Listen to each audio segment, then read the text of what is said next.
Start.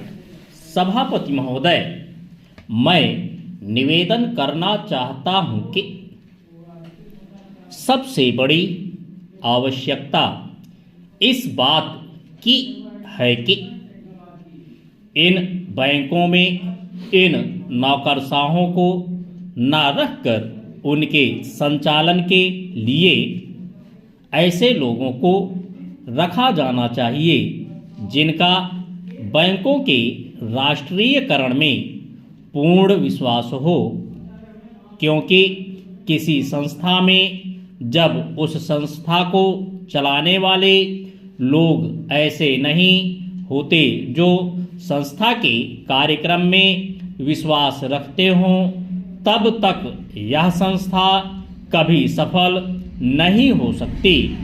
मेरा कहना है कि हमारे देश में सार्वजनिक उपक्रम जो असफल है, उसका सबसे बड़ा कारण यही रहा है।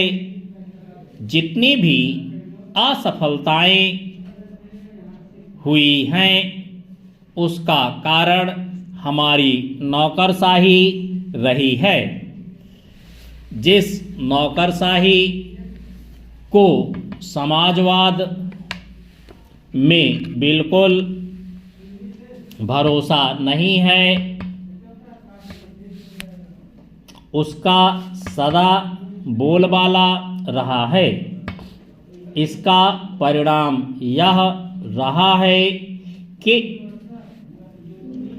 एक ओर तो इस देश में छोटे छोटे मामलों में बराबर देरी होती गई है, निर्णय नहीं लिए गए हैं, और दूसरी ओर उसके होने वाले लाभों से गरीबों को दूर रखा गया है।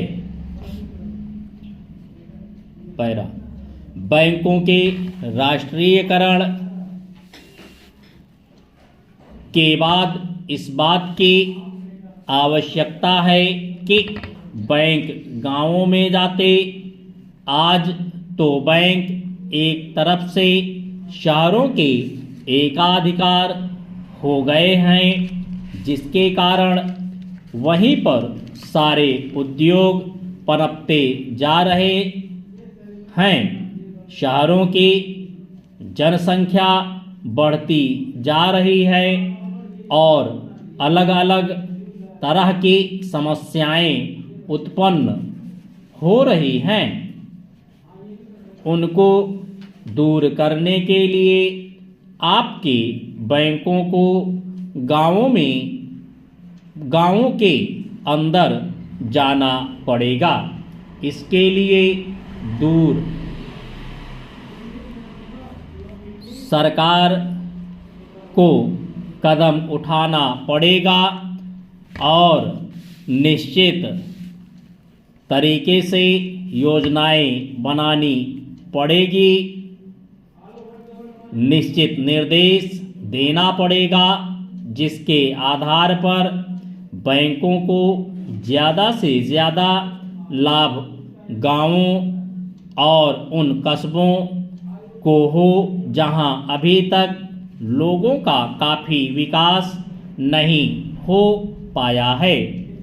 सभापति जी, सांप्रदायिकता और जातिवाद इन दोनों के विरुद्ध सभी राजनीतिज्ञ हैं, और जो इन दोनों से लाभ उठाना चाहते हैं, कम से कम मौखिक रूप से तो वह भी यही कहते हैं कि सांप्रदायिकता बुरी है, जातिवाद बुरा है।